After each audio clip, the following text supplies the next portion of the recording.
Hello friends, मैं मनीष सिंह स्वागत करता हूं आप सभी का एक बार फिर से आपके अपने YouTube channel Exam Warriors by Manish Singh पर।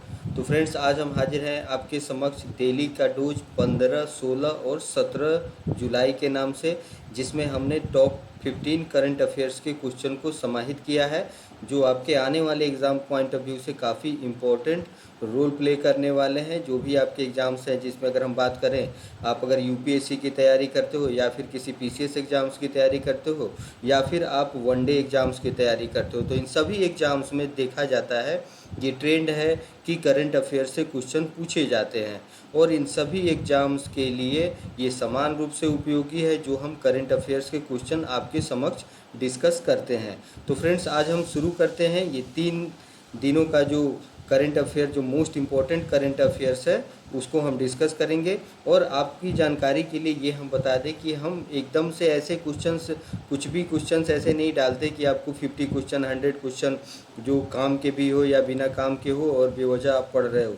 तो हम रोज़ के 5-7 ऐसे क्वेश्चंस कलेक्ट करते हैं, मैक्सिमम 10 क्वेश्चन तक कलेक्ट करते हैं। और अभी जो 3 दिन का 15, 16 और 17 जुलाई के जो मोस्ट इम्पॉर्टेंट क्वेश्चंस हैं, उसे हम इस सेशन में शामिल किए हैं। तो फ्रेंड्स, चलिए हम सेशन की शुरुआत करते हैं। और जैसा कि आप सबको पता है कि जब भी हम सेशन की शुरुआत करते हैं तो पहले एक मोटिवेशनल कोट से इसकी शुरुआत करते हैं। और आज का मोटिवेशनल जो कोर्स है वो है, जो मोटिवेशनल कोट्स है वो है आपके स्क्रीन पे।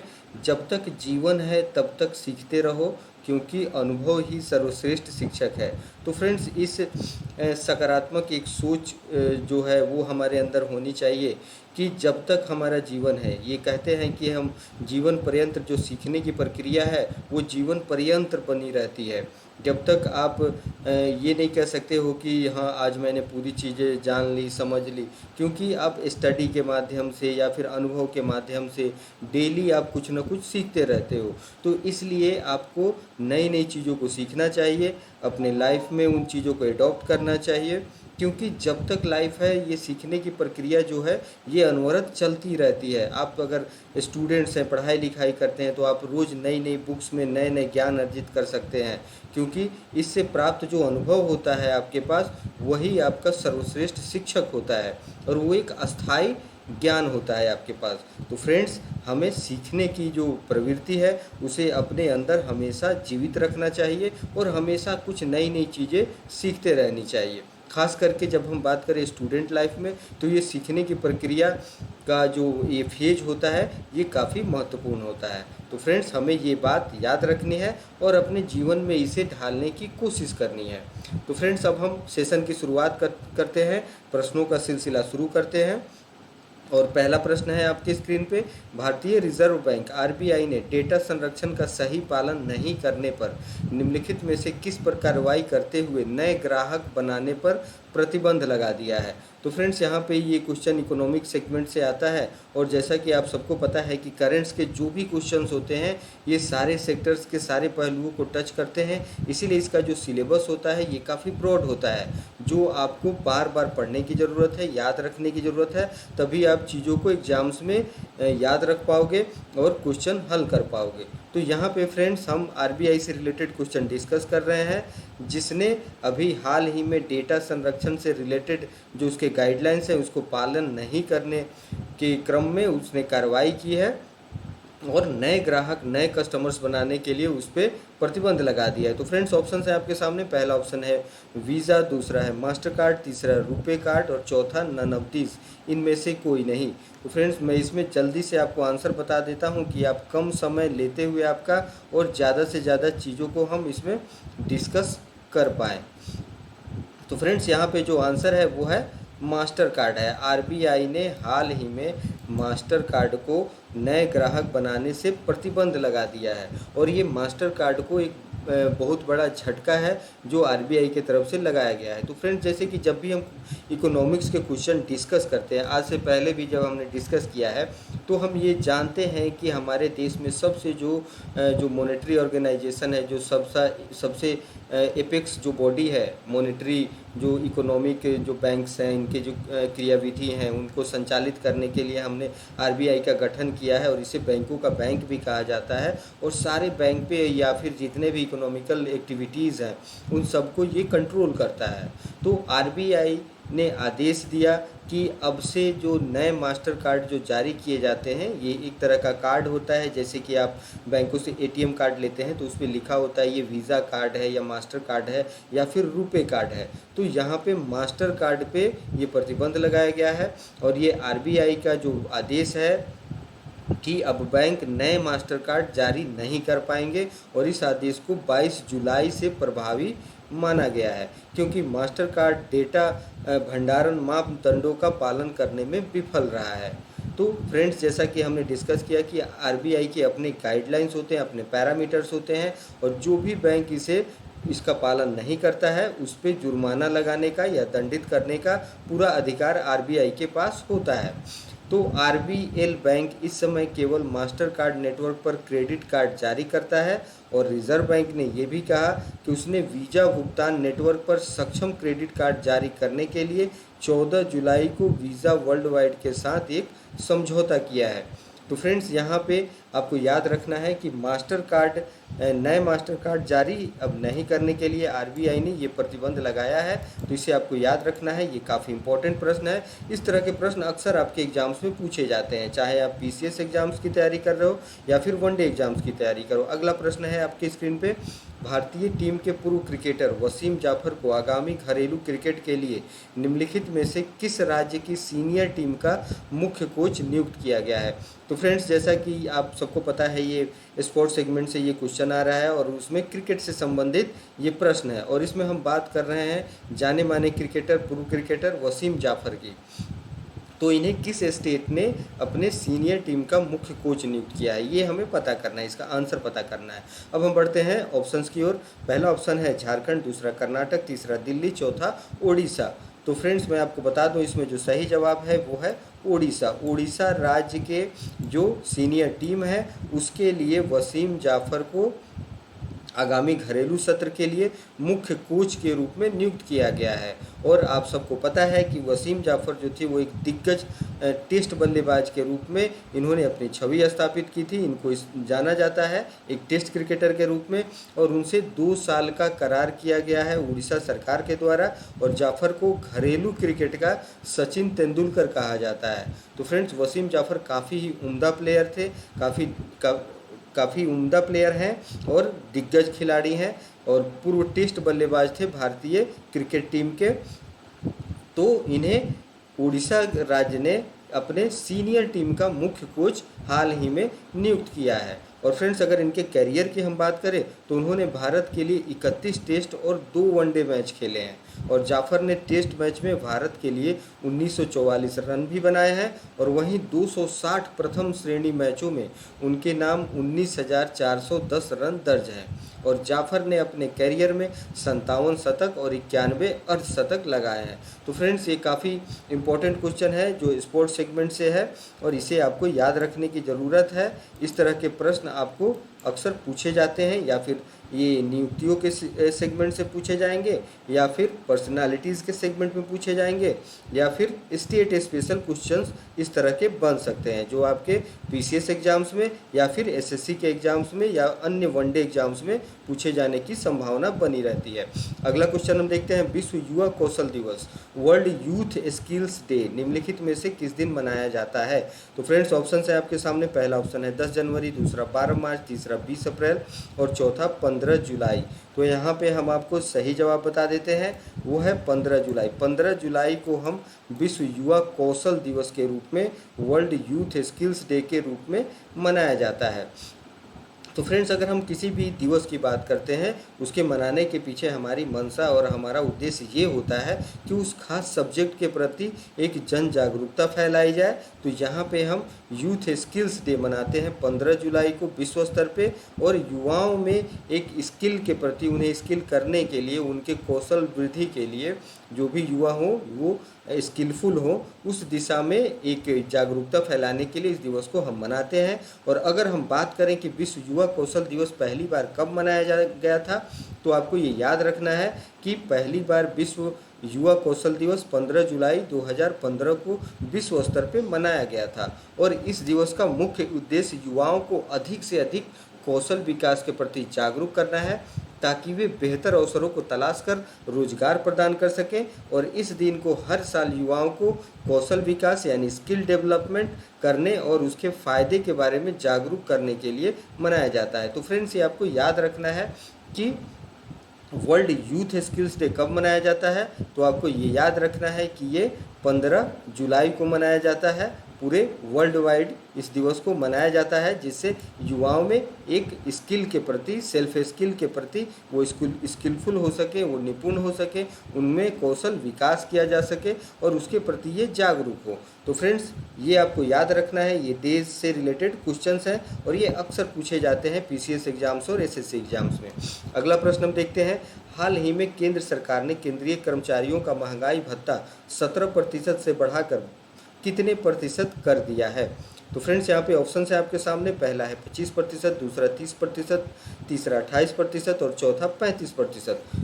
तो हाल ही में केंद्र सरकार ने, जिसे महंगाई भत्ता को आप डीए के नाम से जानते हो, जिसे हम डियरनेस अलाउंस भी कहते हैं, उसे बढ़ाकर 28% कर दिया गया है। ये आपको याद रखना है। इस तरह के प्रश्न भी कभी कभार एग्जाम्स में पूछ लिए जाते हैं, जो एक डेटा से रिलेटेड क्वेश्चंस होते हैं। तो केंद्र सरकार ने अभी हाल ही में केंद्रीय कर्मचारियों को राहत देते हुए महंगाई भत्ते को 17%, जो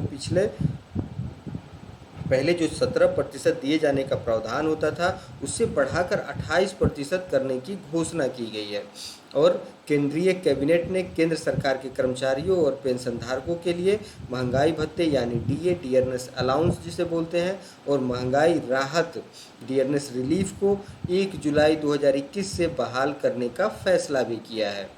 तो फ्रेंड्स, ये आपको याद रखना है। इस तरह के प्रश्न अक्सर आपके एग्जाम्स में पूछे जाते हैं। अगला प्रश्न हम देखते हैं। केंद्रीय सड़क परिवहन मंत्री नितिन गडकरी ने हाल ही में किस राज्य में 16 राष्ट्रीय राजमार्ग परियोजनाओं का उद्घाटन और शिलान्यास किया है? तो फ्रेंड्स, ऑप्शंस हैं आपके सामने। पहला है मणिपुर, दूसरा असम, तीसरा राजस्थान, चौथा तमिलनाडु। तो फ्रेंड्स, इसमें सही उत्तर जो है वो है मणिपुर है। हाल ही में केंद्रीय सड़क और परिवहन मंत्री नितिन गडकरी ने 16 राष्ट्रीय राजमार्ग परियोजनाओं का मणिपुर में उद्घाटन किया है, शिलान्यास किया है। और इन परियोजनाओं का अगर हम लागत की बात करें तो इस पे 4148 करोड़ रुपए का निवेश हुआ है और इसमें कुल 298 किलोमीटर की लंबाई कवर की जाएगी। और अगर हम बात करें इस परियोजना के लाभ के बारे में, तो इन परियोजनाओं से मणिपुर को देश के बाकी हिस्से और पड़ोसी देशों के साथ हर मौसम में संपर्क बनाए रखने में मदद मिलेगी।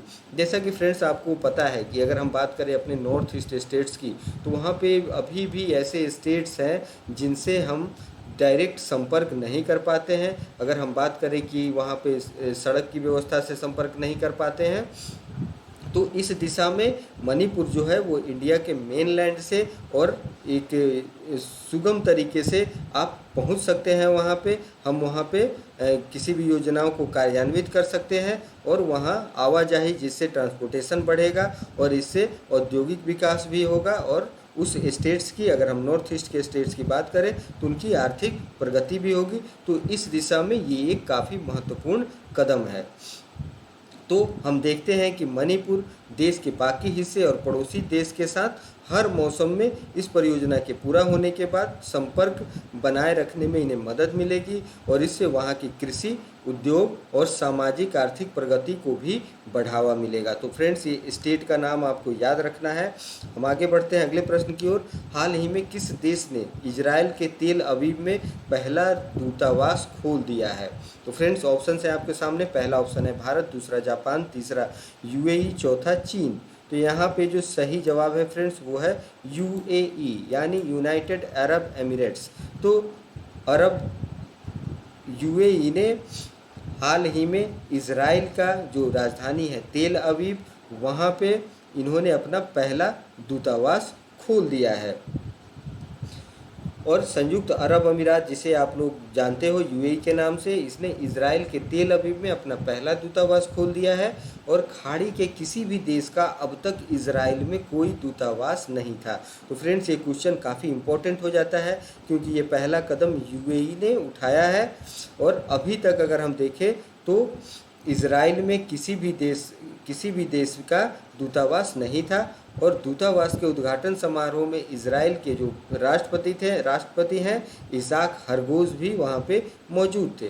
तो इजराइल के राष्ट्रपति इज़ाक हरगोज ने कहा कि दूतावास का खुलना मध्य पूर्व के लिए शांति, समृद्धि और सुरक्षा के भविष्य की ओर हमारी साझा यात्रा में एक महत्वपूर्ण माइलस्टोन है, यानी मील का पत्थर साबित होगा। तो फ्रेंड्स, ये आपको याद रखना है कि खाड़ी के देश में जहाँ पे अगर हम इजराइल की बात करते हैं तो वहाँ पे पहला दूतावास जिस देश ने खोला है उसका नाम है यूएई, यानी संयुक्त अरब अमीरात। ये आपको याद रखना है। इस तरह के प्रश्न अक्सर पूछे जाते हैं आपके पीसीएस एग्जाम्स में या फिर वनडे एग्जाम्स में। अब हम बढ़ते हैं अगले प्रश्न की ओर। प्रधानमंत्री नरेंद्र मोदी की अध्यक्षता में केंद्रीय मंत्रिमंडल ने कोकिंग कोल में सहयोग पर भारत और किस देश के बीच समझौता ज्ञापन को मंजूरी दी है? तो फ्रेंड्स, ऑप्शन है आपके सामने। पहला ऑप्शन है रूस, दूसरा चीन, तीसरा जापान और चौथा नेपाल। और इसमें जो सही जवाब है वो मैं आपको बता दूं, इसमें सही जवाब है रूस। रूस के साथ इस तरह का समझौता ज्ञापन अभी हाल ही में किया गया है भारत और रूस के बीच। प्रधानमंत्री नरेंद्र मोदी की अध्यक्षता में कोकिंग कोल में सहयोग पर भारत और रूस के बीच समझौता ज्ञापन को हाल ही में मंजूरी दी गई है। कोकिंग कोल का उपयोग अगर हम देखें तो ये स्टील बनाने के लिए किया जाता है। तो इस्पात मंत्रालय भारत सरकार और ऊर्जा मंत्रालय रूस के बीच समझौता ज्ञापन पर हस्ताक्षर किया गया है। इस्पात क्षेत्र में भारत और रूस के बीच सहयोग को मजबूत करने के उद्देश्य से समझौता ज्ञापन पे हस्ताक्षर किया गया। तो फ्रेंड्स, ये काफ़ी इंपॉर्टेंट प्रश्न है। ये इंटरनेशनल अफेयर्स में भी इस तरह के प्रश्न पूछे जाते हैं। और एक तरह से देखें तो ये इकोनॉमिक सेक्टर से भी इस तरह ये प्रश्न उसमें भी फिट बैठता है और वहाँ से भी ऐसे प्रश्न पूछे जा सकते हैं। तो आपको याद रखना है कि भारत और रूस के बीच कोकिंग कोल में सहयोग पर हाल ही में समझौता ज्ञापन को मंजूरी दी गई है। अब हम बढ़ते हैं अगले प्रश्न की ओर। भारत 119 एथलीटों सहित टोक्यो ओलंपिक के लिए कितने लोगों का दल भेजने जा रहा है?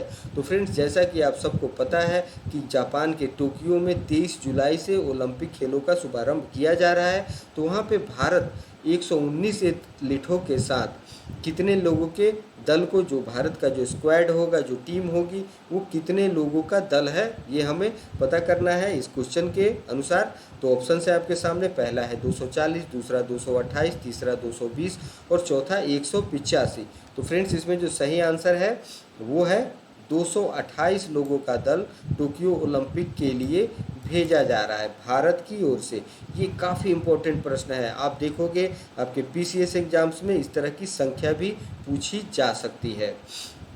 तो फ्रेंड्स, यहाँ पे हम देखेंगे कि भारत 119 एथलीटों के साथ टोक्यो ओलंपिक के लिए 228 लोगों का दल भेजने जा रहा है। तो फ्रेंड्स, इसमें जैसे कि आप देखोगे 119 तो एथलीट्स हुए जो परफॉर्म करते हैं और साथ में कुछ मैनेजमेंट्स के भी लोग होते हैं या फिर और भी जो इनके सहायक होते हैं। तो उन सबको मिला के जो टोटल टीम है, जो टोटल ये भारतीय दल है, वो 228 लोग इसमें शामिल हैं।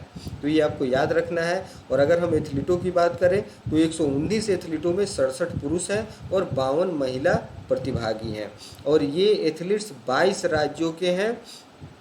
22 राज्यों के 119 एथलीट हैं जो 18 तरह के जो डिफरेंट स्पोर्ट्स सेगमेंट्स हैं उनमें शामिल हैं। और ये हमारे भारत के जो 1 अरब 35-36 करोड़ जो हमारी जनसंख्या है उसका प्रतिनिधित्व टोक्यो में करेगी। तो फ्रेंड्स, ये काफ़ी ही गौरव का क्षण है और हम निश्चित रूप से हमारे जो एथलीट्स हैं वो वहाँ पे शानदार प्रदर्शन करेंगे। और भारत 85 पदक स्पर्धाओं के लिए प्रतियोगिता कर रहा है और इस ओलंपिक में भारत के एथलीटों का अब तक का सबसे यह बड़ा दल होगा। तो फ्रेंड्स, ये काफ़ी इंपॉर्टेंट प्रश्न है, इसे आपको याद रखना है। आगे बढ़ते हैं हम अगले प्रश्न की ओर। भारत के भीम यूपीआई को हाल ही में किस देश में लॉन्च किया गया है? तो फ्रेंड्स ऑप्शन है आपके सामने, पहला जापान, दूसरा चीन, तीसरा रसिया और चौथा भूटान। तो भारत में जो भीम यूपीआई बेस्ड जो पेमेंट प्लेटफॉर्म है उसको लॉन्च करने वाला वो कौन सा देश है? तो यहाँ पे आपको मैं जवाब बता देता हूँ, वो है भूटान।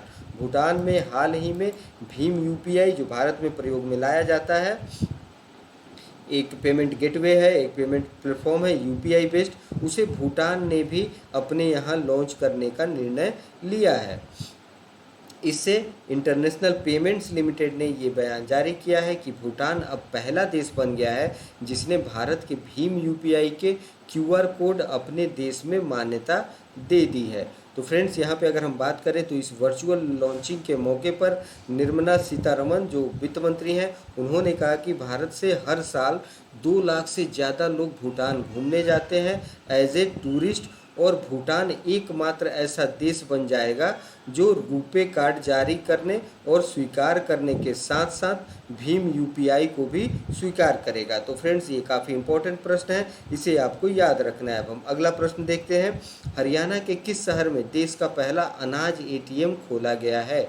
तो फ्रेंड्स ये अनाज के लिए ये एटीएम है। एटीएम यानी ऑटोमेटेड टेलर मशीन होता है, जो जैसे कि आप रुपए पैसे निकालने के लिए एटीएम का यूज़ करते हो, या फिर कहीं कहीं पे जैसे इस तरह के मशीन्स लगाए जाते हैं जहाँ पे आप पैसे डालते हैं तो आपके उसके बदले में कुछ सामान, कुछ गुड्स भी आ जाते हैं। तो यहाँ पे हम बात कर रहे हैं कि अनाज के लिए एटीएम खोला गया है और ये देश में अपने तरह का पहला है। और वो किस शहर में है? तो ऑप्शन है आपके सामने, पहला गुरुग्राम, दूसरा हिसार, तीसरा फरीदाबाद और चौथा अम्बाला। तो फ्रेंड्स इसमें जो सही आंसर है वो है गुरुग्राम। गुरुग्राम में इस तरह का पहला, अपने देश में इस तरह का पहला एक अनूठी पहल है जो अनाज एटीएम वहाँ पे खोला गया है, इसे आपको याद रखना है। और ये देश का पहला ग्रेन एटीएम गुरुग्राम में एक पायलट प्रोजेक्ट के रूप में शुरू किया गया है। और इस मशीन की अगर हम बात करें तो एक बार में 5 से 7 मिनट के भीतर 70 किलो तक आप अनाज इससे निकाल सकते हैं। और जो गुरुग्राम है ये हरियाणा स्टेट्स में है, ये सब आप सभी को पता है। तो वहाँ के जो उप मुख्यमंत्री हैं दुष्यंत चौटाला, उन्होंने कहा कि अब उपभोक्ताओं को खाद्यान्न लेने के लिए सरकारी राशन डिपो के सामने कतार में नहीं लगना पड़ेगा, क्योंकि हरियाणा सरकार उपभोक्ताओं को अनाज एटीएम उपलब्ध करा रही है।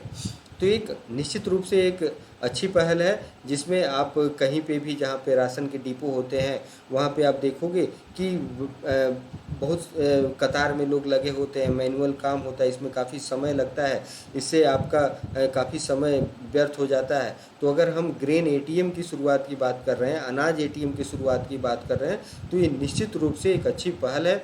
इससे आपका समय का बचत होगा और आप काफ़ी अनेक तरह की भाग दौड़ से बच जाएंगे। तो ये अपने देश में एक पहला इस तरह का एक अनूठा पायलट प्रोजेक्ट है। तो इसे आपको याद रखना है कि ये किस शहर में शुरू किया गया।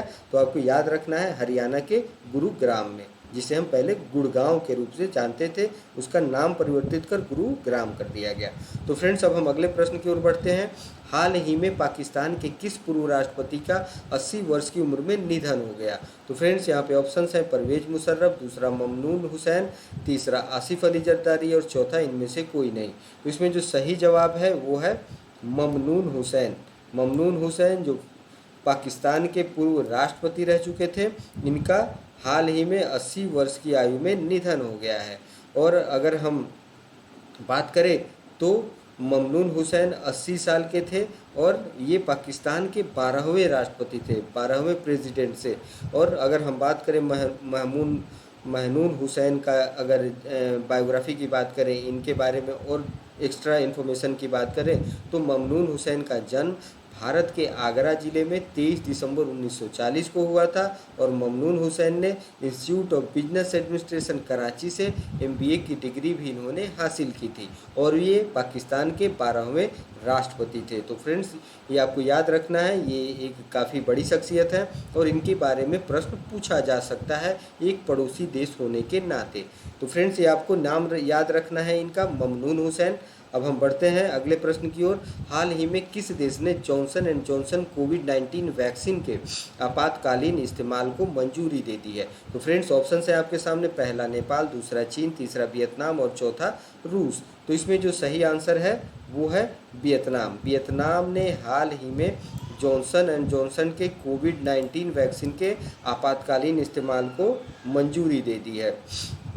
तो फ्रेंड्स अगर हम बात करें तो आज पूरा विश्व जो है वो कोरोना संक्रमण के दौर से जूझ रहा है, कोरोना महामारी से लड़ रहा है। और इसके अगर हम देखें तो अभी हम सेकेंड स्टेज की बात कर रहे हैं और ये अभी थर्ड वेव की भी बातें आ रही हैं कि आने वाले दिनों में अगर हम सतर्क न रहें तो थर्ड वेव के चपेट में भी विश्व आ सकता है।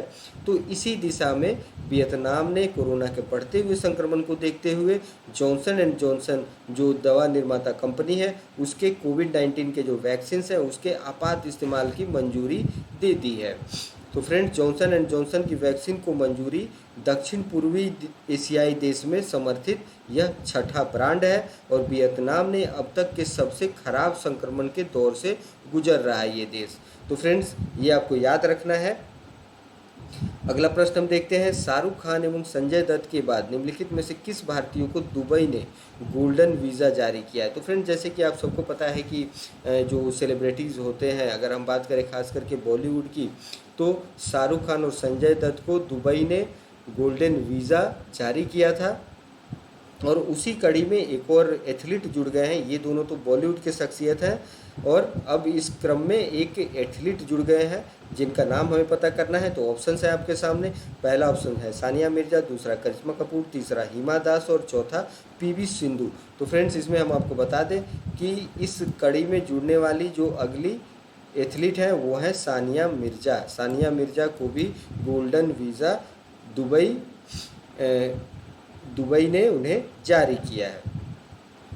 तो हम जैसे कि बात कर रहे थे कि बॉलीवुड के अभिनेता शाहरुख खान और संजय दत्त को पहले से ही गोल्डन वीज़ा प्राप्त हो चुका है और इस कड़ी में ये गोल्डन वीज़ा पाने वाली ये तीसरी भारतीय बन गई है सानिया मिर्जा।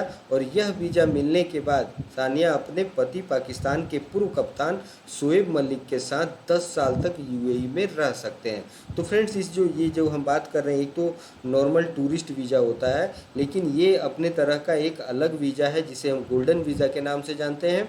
और इसके अनुसार आप जिसे ये गोल्डन वीज़ा प्राप्त होता है वो एक साथ, मतलब अगर हम बात करें तो एक दंपति 10 साल तक यूएई में रह सकते हैं। और यह वीज़ा हर किसी को नहीं मिलता है। दुबई का गोल्डन वीज़ा कुछ खास वर्ग के लोगों को दी जाती है जिसमें निवेशक, उद्यमी, उत्कृष्ट प्रतिभा वाले व्यक्ति, शोधकर्ता, मेडिकल पेशेवर, वैज्ञानिक और छात्र इसमें शामिल होते हैं। तो फ्रेंड्स ये आपको याद रखना है। अगला प्रश्न हम देखते हैं, केंद्रीय मंत्रिमंडल ने स्वास्थ्य और चिकित्सा के क्षेत्र में सहयोग के लिए भारत और किस देश के स्वास्थ्य मंत्रालय के बीच एक समझौता ज्ञापन को मंजूरी दे दी है? तो फ्रेंड्स ऑप्शन है आपके सामने, पहला बांग्लादेश, दूसरा रूस, तीसरा पाकिस्तान और चौथा डेनमार्क।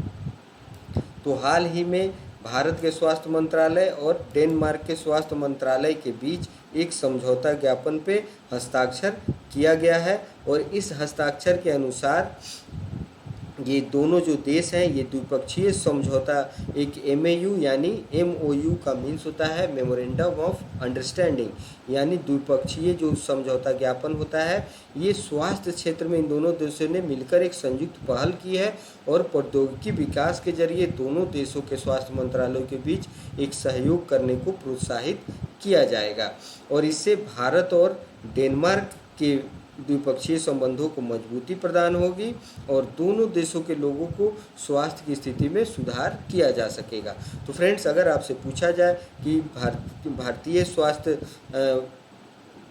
मंत्रालय और अन्य किस देश के स्वास्थ्य मंत्रालय के बीच एक समझौता ज्ञापन हाल ही में जिसे मंजूरी दी गई है, तो आपको याद रखना है वो देश है डेनमार्क।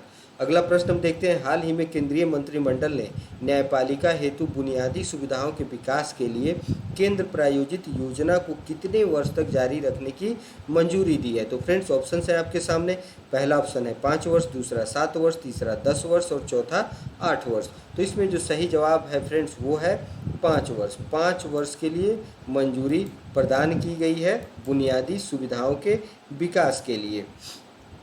तो यहाँ पे हम बात कर रहे हैं फ्रेंड्स कि हाल ही में केंद्रीय मंत्रिमंडल ने न्यायपालिका हेतु बुनियादी सुविधाओं के विकास के लिए केंद्र प्रायोजित जो योजना होती है, यानी जो सेंट्रल स्पॉन्सर्ड स्कीम्स होते हैं, उनको आगामी 5 वर्षों यानी 2026 तक के लिए जारी रखने की मंजूरी प्रदान कर दी गई है।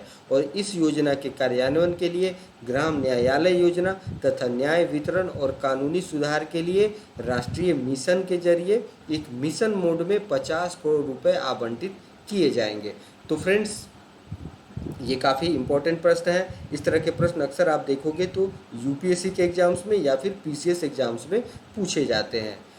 तो फ्रेंड्स आज हमने 15 क्वेश्चन को, जो टॉप 15 करंट अफेयर्स के क्वेश्चन थे 15, 16 और 17 जुलाई के, उन्हें हमने डिस्कस किया और आशा करते हैं कि आप सभी इसे समझ गए होंगे पूरी तरह से और इस सेशन का आपने काफ़ी फ़ायदा उठाया होगा। तो फ्रेंड्स हम फिर कल शामिल होंगे। जैसा कि आप सबको पता है कि अभी हमने एमसीक्यू फॉर्मेट में ये क्वेश्चन डिस्कस किया और प्रत्येक रविवार को हम 1 लाइनर क्वेश्चंस लेके आते हैं, जो पूरे सप्ताह का, बीते सप्ताह के घटनाओं का एक संग्रह होता है, जिसमें हम सारे क्वेश्चंस को ज़्यादा संख्या में, यानी उसमें आप देखोगे तो 40 से 45 क्वेश्चंस उसमें शामिल किए जाते हैं 1 लाइनर फॉर्मेट में। तो उसे हम डिस्कस करते हैं और इससे फ़ायदा ये होगा कि आप विगत सप्ताह में कोई भी सेशन अगर नहीं ले पाए हैं किसी कारणवश, तो आपको उसकी भरपाई हो जाती है। तो संडे का सेशन आप देखना न भूलें। आज का सेशन मैं यहीं समाप्त करना चाहूँगा। फिर कल मिलेंगे फ्रेंड्स 1 लाइनर क्वेश्चन के साथ डेली के डोज के नाम से। तब तक के लिए मैं विदा चाहूँगा और आप स्वस्थ रहें, सुरक्षित रहें। धन्यवाद।